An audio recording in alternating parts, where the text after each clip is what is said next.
Greetings, Ashanti. Hello, good morning. Nice to Almost see you. afternoon. It is I'm glad almost to be here. afternoon. Good, good. I'm delighted we have an opportunity to connect and talk and share about some of this important work that you're doing and some insights you have. Thank you. Yeah. So let's dig Thank in. you.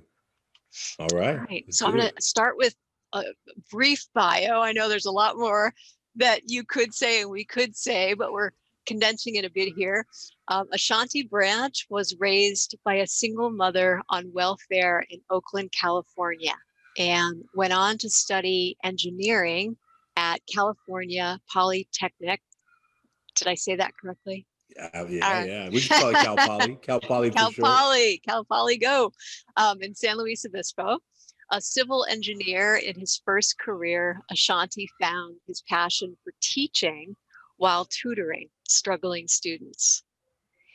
He went on to obtain his teaching credential and master's in education. And in 2004, as a first-year teacher, Ashanti started the Ever Forward Club to provide a support group for African American and Latino males who were not achieving to the level of their potential. The Ever Forward Club has helped 100% of its members graduate high school. Branch is on a mission to change the way that students interact with their education and the way schools interact with students. After being featured in the Mask You Live In documentary and fellowships at the Stanford D School, Campaign for Black Male Achievement, and the Gratitude Network, Ashanti has launched the #MillionMask movement to connect people all over the world in a self-reflective experience that helps people visualize and realize, I am not alone. Wow. I just want to thank you again for being here. All right. Thank you. Thank you so much. Well, Ashanti, I know we don't have a lot of time, but I know there's a lot to say. So let's just dive in. And would you share a little bit about the important work that you're doing and how you think it relates, especially right now, why it's so important now during the pandemic to get the word out there and to be doing this work?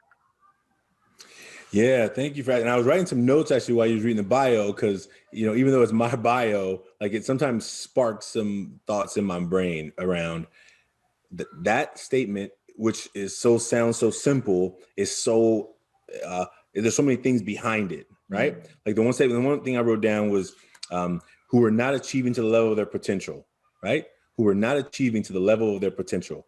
And I think that talking to parents is something really important around that context, right? Because how do you know? I remember in some interview I was in, somebody said, how did you know they weren't working to the level of their potential? And that could be something that parents don't realize. Like you're pushing your kids to do more and more. You're like, no, you can do more. You can do more. And it's our impression of what they can do. It's our hope of what they can do. And I remember when I got the first time I got that question, I was like, how did I know that they could do more? Well, first, it was just a belief. It was just a belief. It wasn't comparing what they did to what I had done. It wasn't comparing how I was at their age. It wasn't comparing what they did compared to their friend, their brother, their group. It was saying, I see that you have more in you.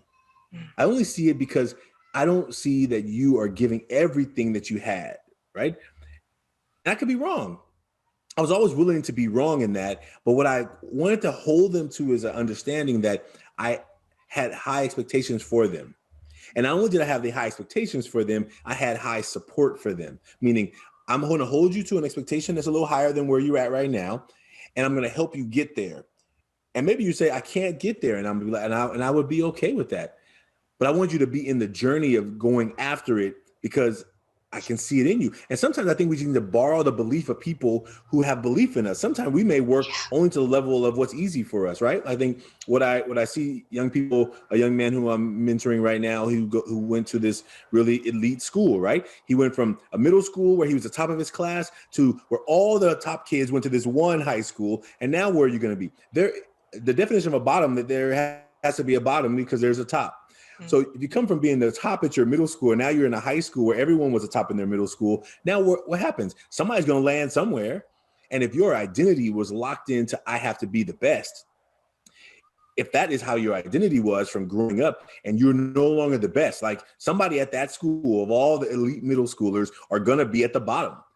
It's just a matter of numbers, right? So what happens? Well, if I haven't helped you recognize that giving your best is enough and getting support to go better, if you want to get better, is enough, then you go to that new school and now you feel like a failure.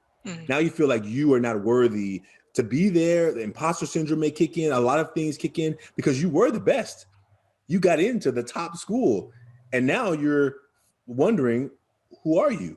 Because your identity was locked into being better than everyone else, not just your own personal best. So when I think about how Everforward started, I saw young men who I could see were smart and brilliant and talented and incredible and big-hearted. But when they came to my class, they acted like, man, I don't care about this stuff. And maybe they didn't care about math. I could care less whether they cared about math. Yeah. It was never that I wanted kids to be mathematicians. It was me helping them recognize that they were capable of more, whatever that more looked like for them. And so today, because we live in, I started teaching bills before everyone was carrying these things around, right? And I love my phone, but I know that if kids, young people, sucked into these devices as their comparison tool, everybody's posting what they're doing great at and what they're good at, right? And so how do we make sure that we help young people recognize there's way more to them than anybody could ever see by just looking at them, and that they got to first figure out how do they give their personal best, and then that helps guide them to the next phase. So I think when I think about how that was in the bio, that was a really one sentence, but it was so rich in terms of how this all started, because I was not trying to start a nonprofit. I never even wanted to be a teacher. I wanted to be rich. You know what I'm saying? Like, I didn't have a plan to be like, I wasn't like practicing teaching as a high schooler and say, one day I'm going to teach kids. I was like, oh no, I will never, ever be doing that job, right? Because I knew when I was in my not so positive days, I was rough on teachers. And I knew a lot of peers who were rough, but I was like, I want to be rich. And when I started going for the money, I realized that wasn't where it was at. And I think what I've seen over this journey of not only having an engineering degree, going back to school, becoming an educator, I recognize that there's so many layers of what I see from students, because whether they want to go off to school and be an engineer, or they want to do an art, or they want to do a language or a literacy skill, like whatever the desire of their hearts, sometimes the adults, sometimes we block it subconsciously, maybe even overtly, like they block it. And I think maybe not out of to hurt them, but maybe even just out of a understanding that we want more from you, right? You imagine how many adults are in professions that they were put into because their parents expected it from them, but yet they're miserable. We probably can, if they're honest, we probably several. Let's just guess out of the, how many ever million people in the United States, there's probably several. And we can think about people around the world who also have lived into jobs they didn't want. They had to take on the family business that they didn't really want to do, but they wanted to be an artist or whatever. They couldn't do it because the family said, no, you have to. So I think all those things, and I'm talking about a lot of things right now in this one kind of kickoff, but I'm saying that just because it kicked off for me, this idea is like, how do we help people live into their potential? And what I tell the young people in my work, especially the young men who are, showing the early warning signs of dropping out, I'm like, look, I see more in you. I see more in you. So tell me, what do you want? Because it doesn't matter really what I see. It doesn't even matter what I want. Like, what do you want? And when we can help young people realize what they want, and some of them may not even know until later in their age, their life. So the adults are kind of helping them to navigate, here's what I see you good at. How the mentors show up and say, man, I think you're really good at this. I think you got really good people skills. I think you're really kind. I think you're really caring. I think along the journey, probably, and I know in college it happened, so people said, Ashanti, you should be a teacher. Right? Like my friends who were needing help on math, I was helping them with math, not usually at school, usually at home on the weekends. But in college, somebody told me, Ashanti, you should be a teacher. Because I used to always give tours to students coming around Cal Poly. And I was insulted.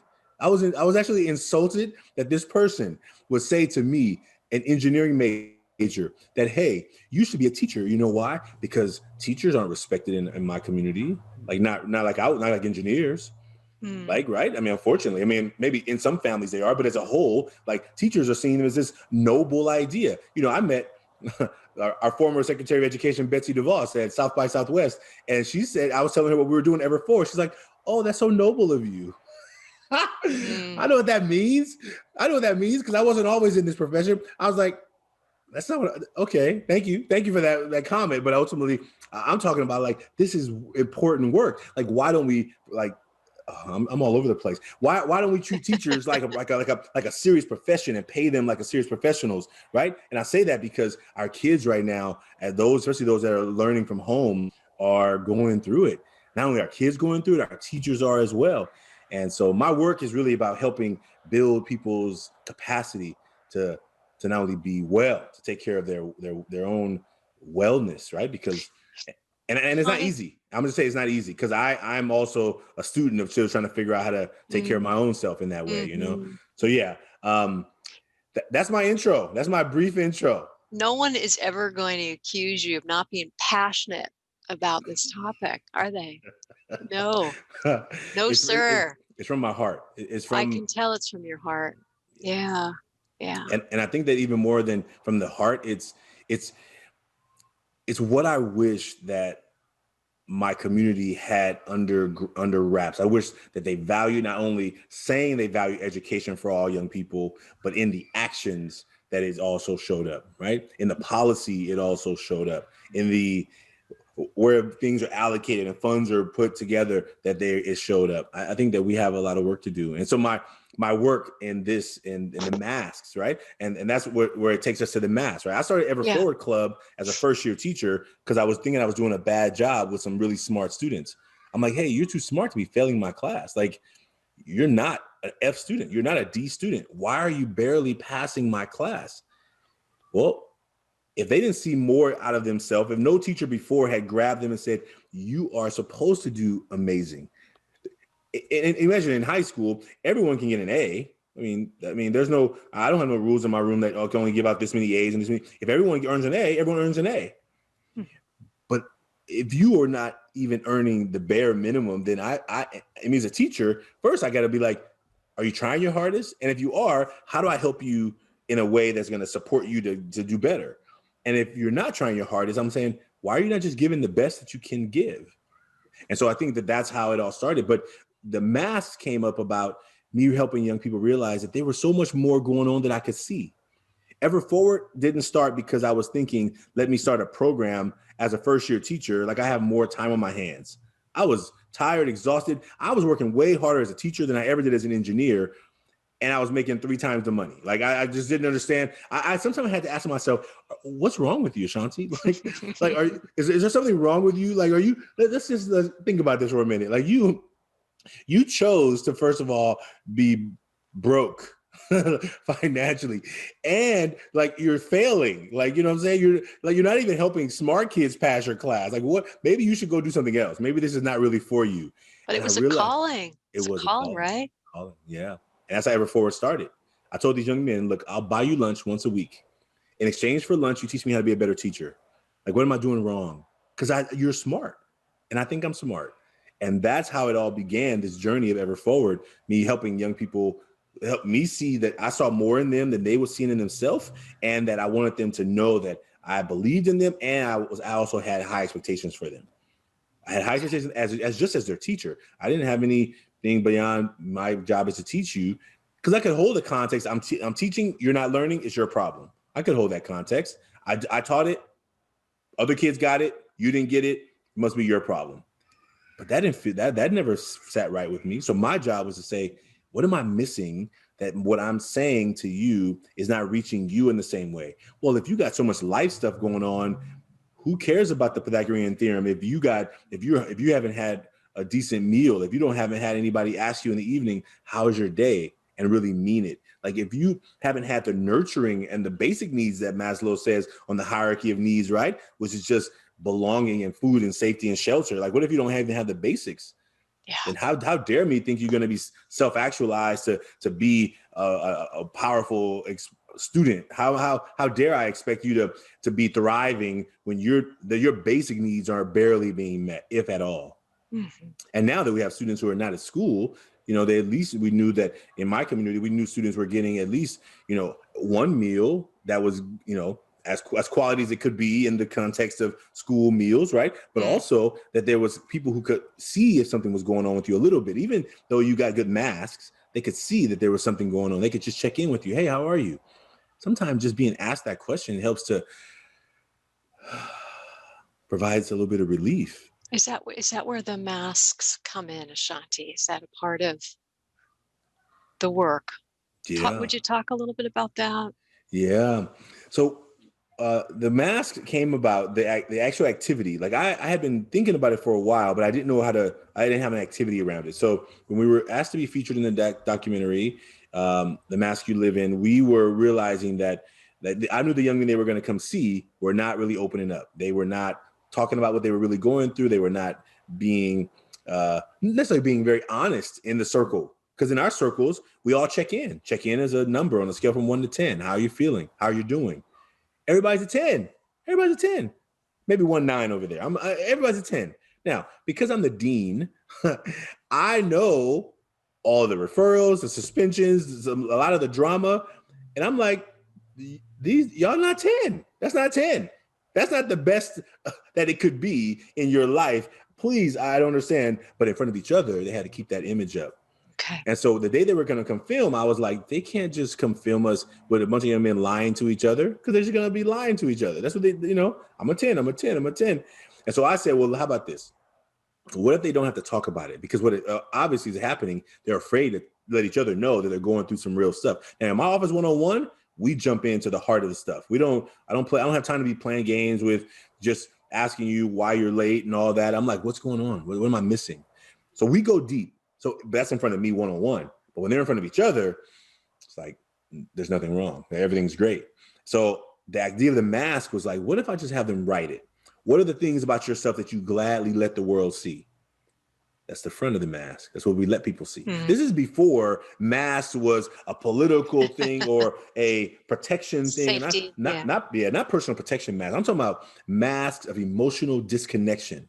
Okay. Where I walk around like everything is fine, even when it's not. That is what we're trying to do. And what we recognize with those young men is that when they wrote the things on the front, it was the stuff that they gladly let people see. And on the back, it was all the stuff that they don't talk about, all the stuff that they don't get to navigate through. And what they began to see with each other, and literally we balled the pieces of paper. If you haven't seen the documentary, The Mask You Live In, I definitely encourage you to watch, especially if you raising boys, if you are a male, if you ever plan to interact with a male, I definitely encourage you to watch it, because I think that what you will see in the documentary overall is that there's these rules in society of how men have to walk into the world, and you learn them early. You learn them in kindergarten, maybe even before. You learn crying is weak, because people will say to you, stop crying like a little girl. Maybe the parents won't say it, but your friends on the playground will. Stop being a little sissy.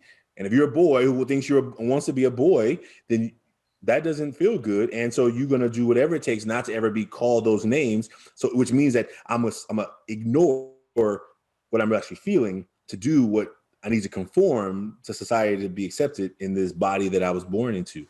And that's the work that we get to do. So when we did that activity in the circle, you'll see it. We balled the papers up. They wrote these words on the front and the back. And then I just had them like shake the energy up. So we threw the papers at each other, just like a snowball, like a paper fight. And they didn't know what I was doing. But what I was trying to do is I was trying to mix the papers up.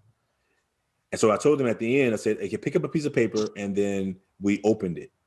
And what happened when they opened that paper, they recognized that there was so much more going on with them.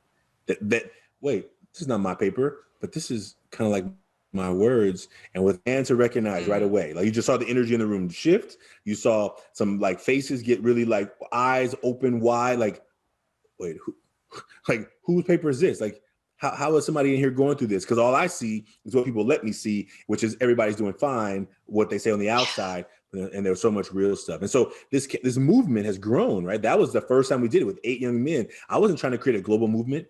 I wasn't thinking about the million mask movement with those 8 young men in the classroom. I was thinking about 8 young men who came together every week and pretended like everything was fine when I knew that it wasn't.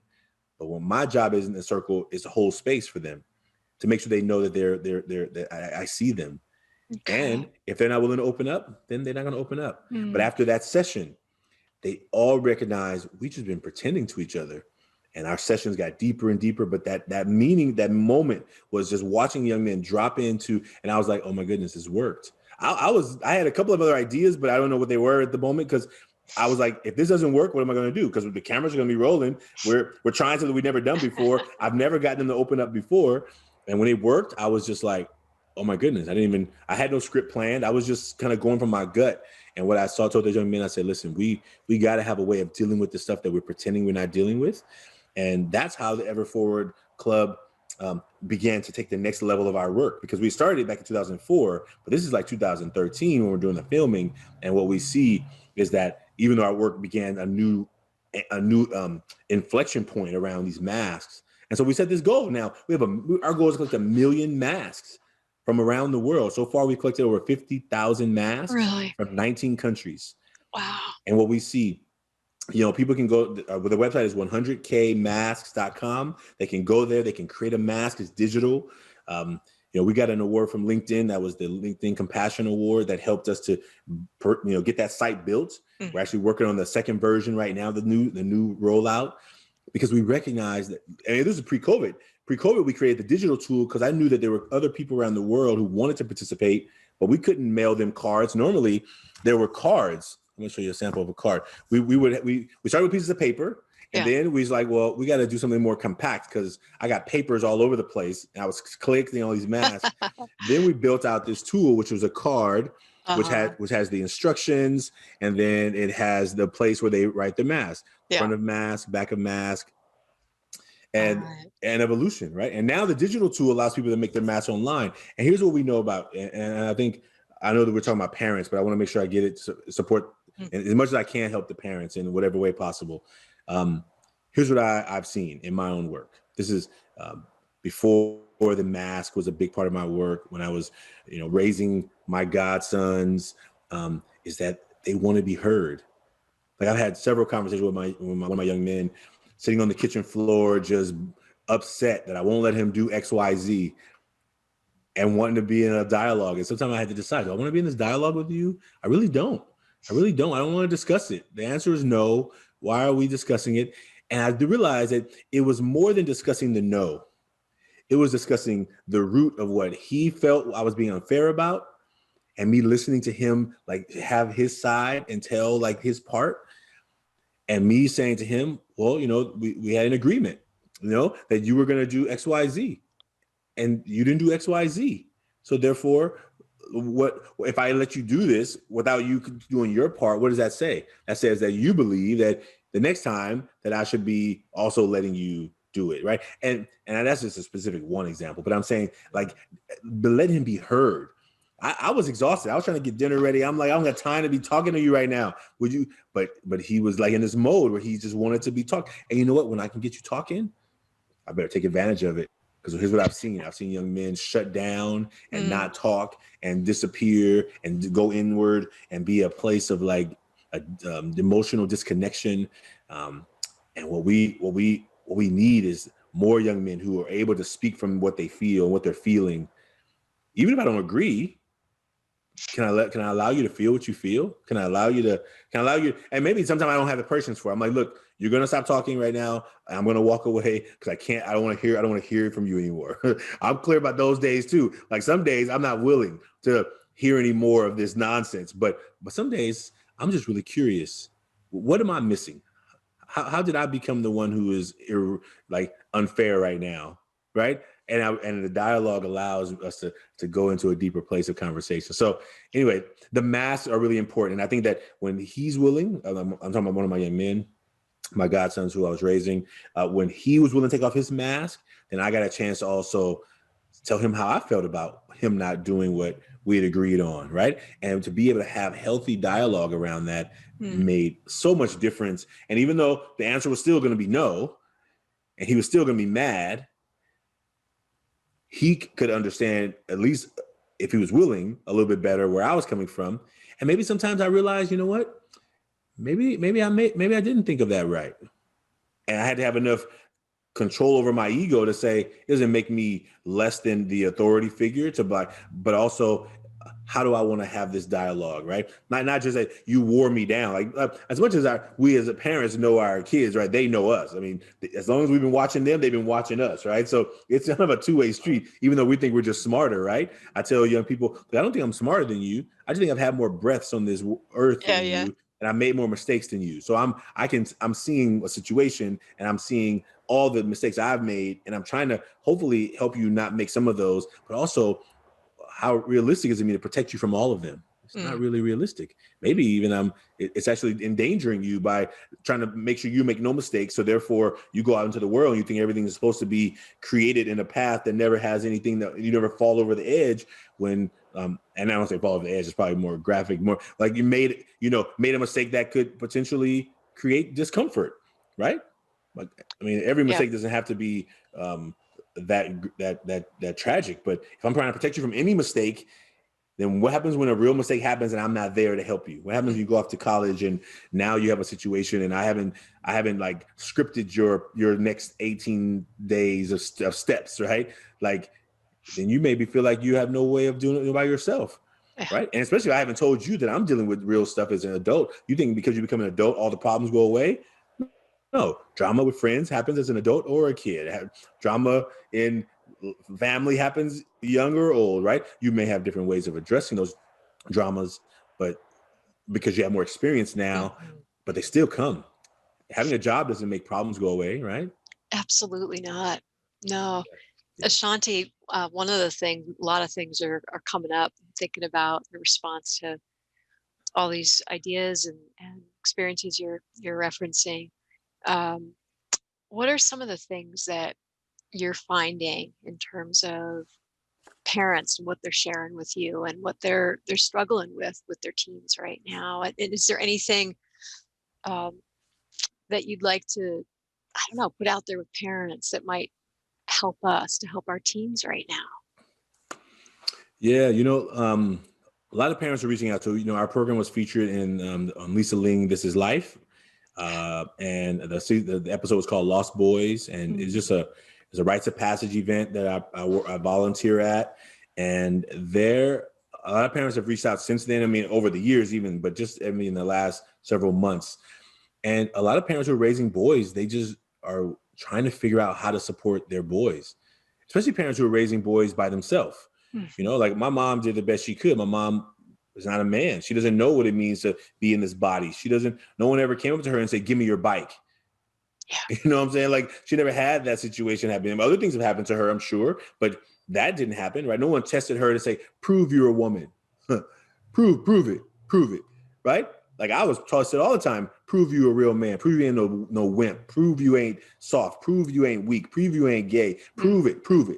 And if you don't have the proof, then you get put into a box, right?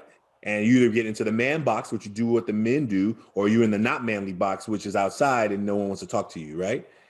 And those are what we say. So what I see from parents is that they're young men who are struggling. I think young men who right now are struggling because we have told young men, you don't need to have really close, tight, intimate relationships unless it's a girlfriend and you're in prowl mode, right? You're prowling because you're gonna get a phone number or get whatever you're gonna get out of this relationship.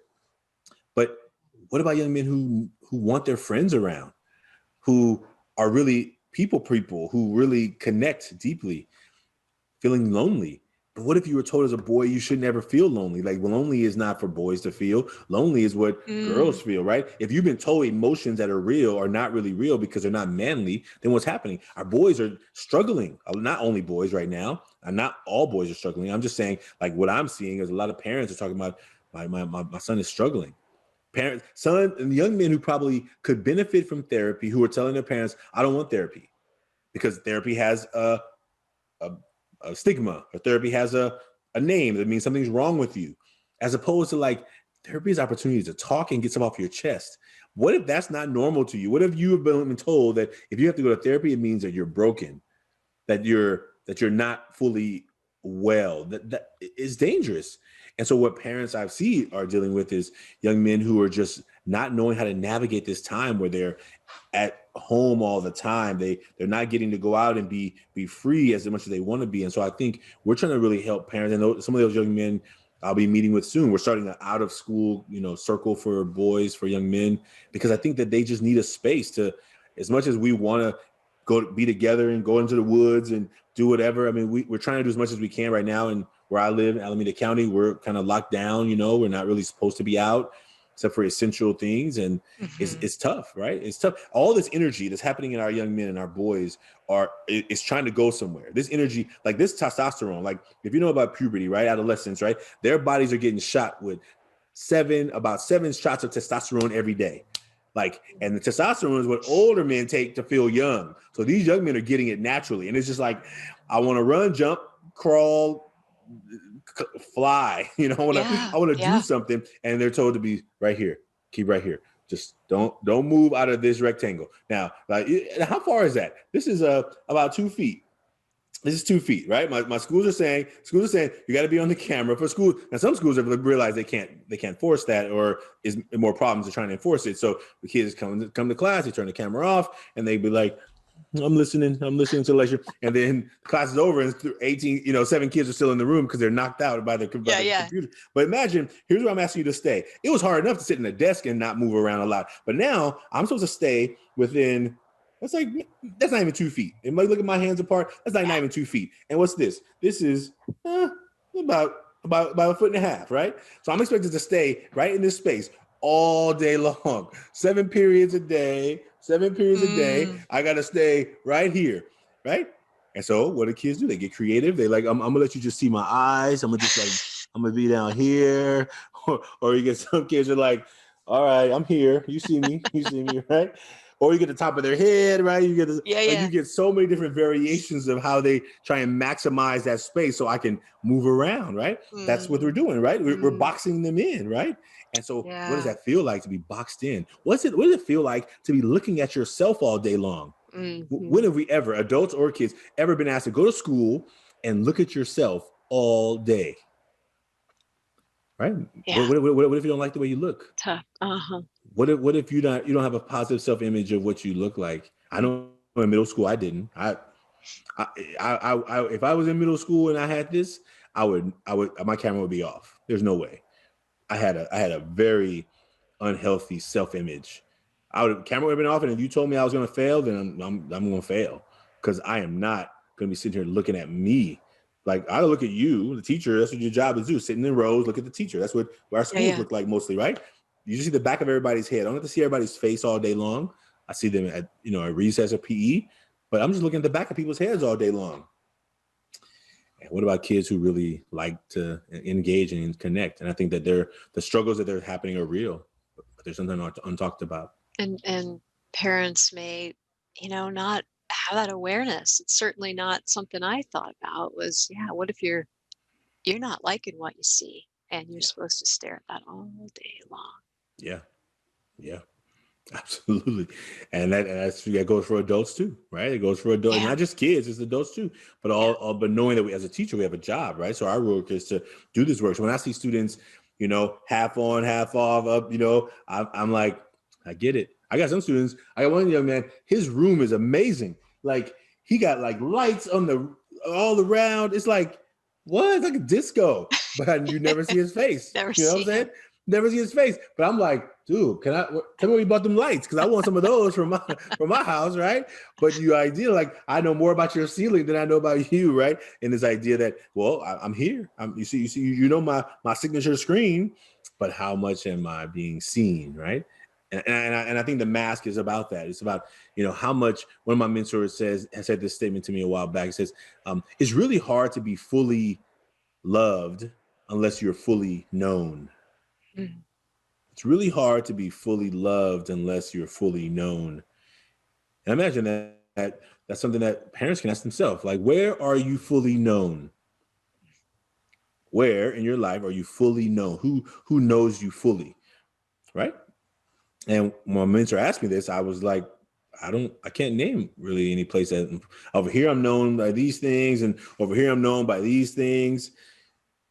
But where am I fully known?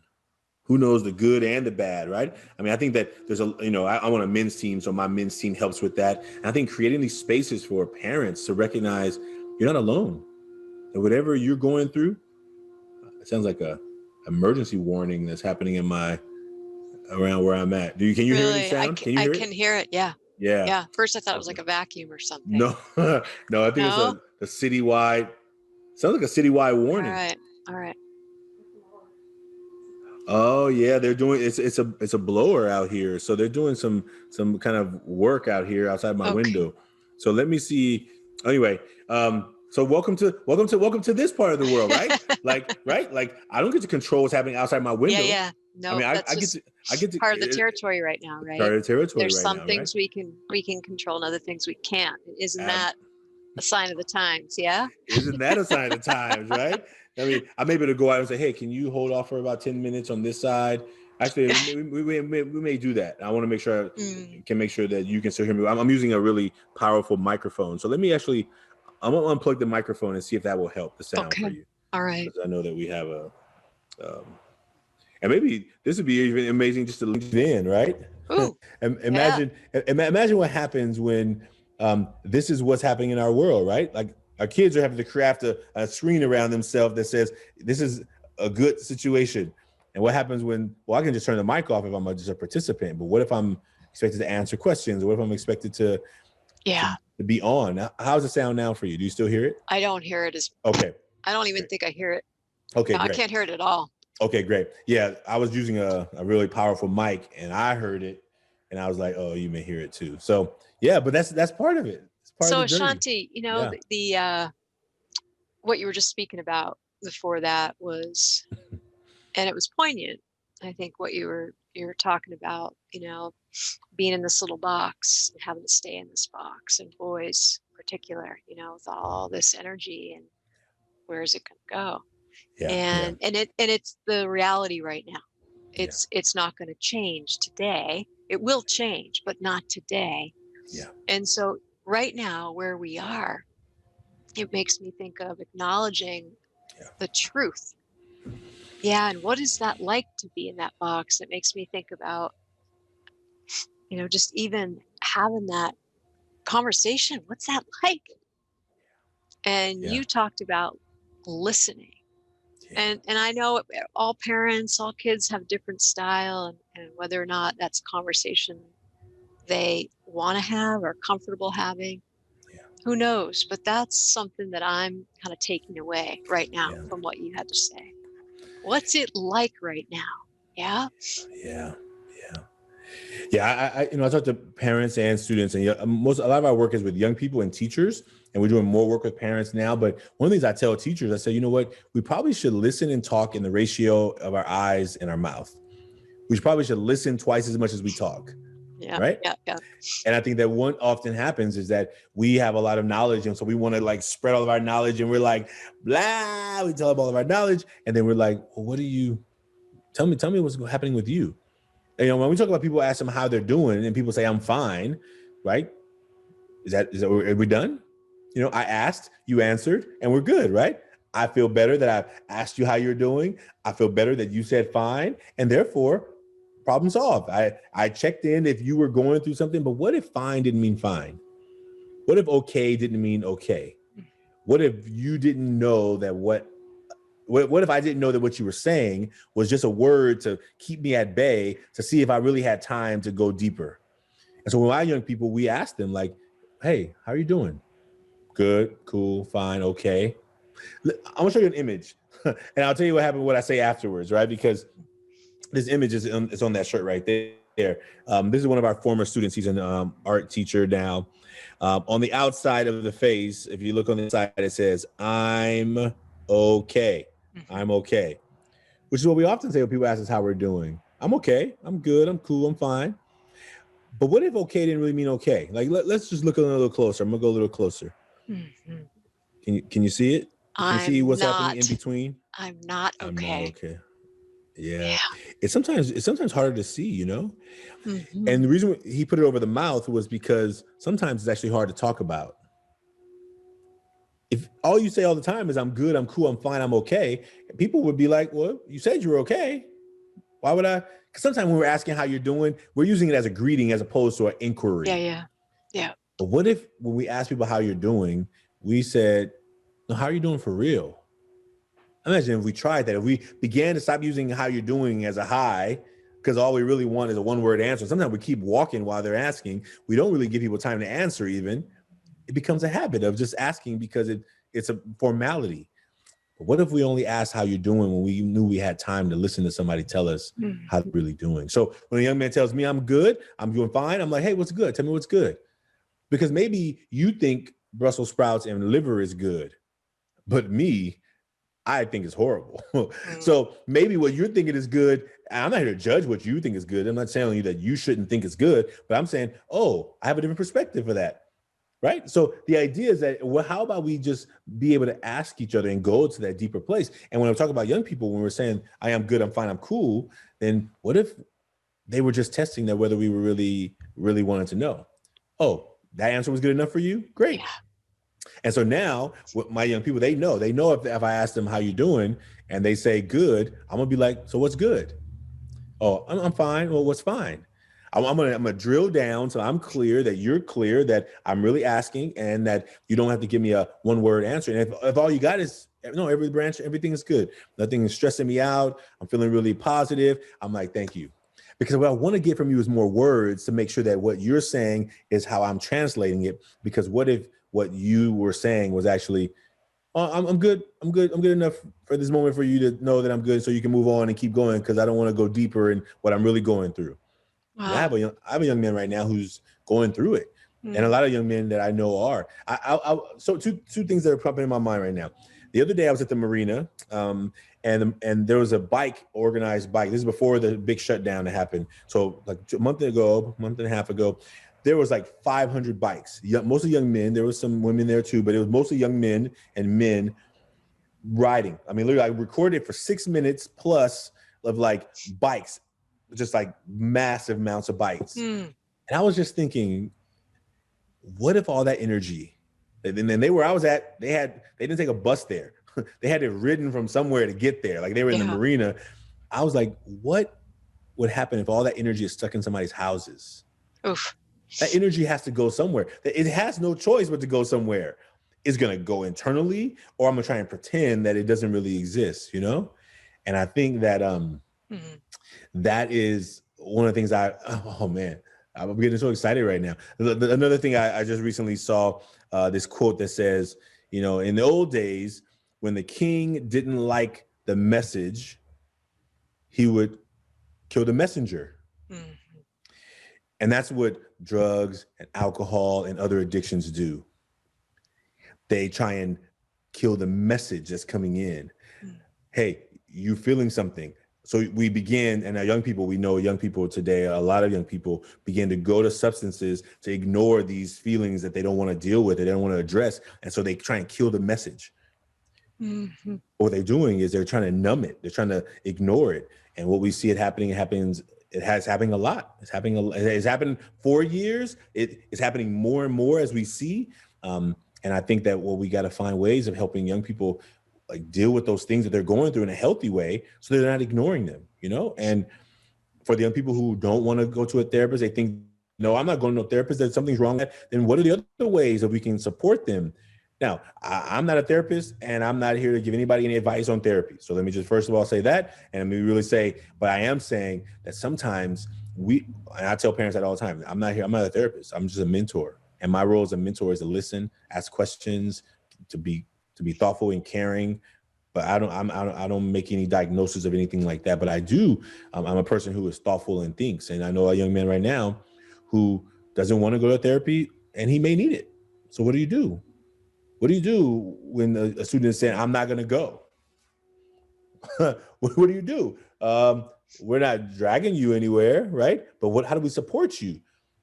Right? Because in your mind, to go to therapy is wrong, and therefore something's wrong with you, as opposed to like a support. So, and anyway, my thoughts are going around in circles right now around how to support that type of parent.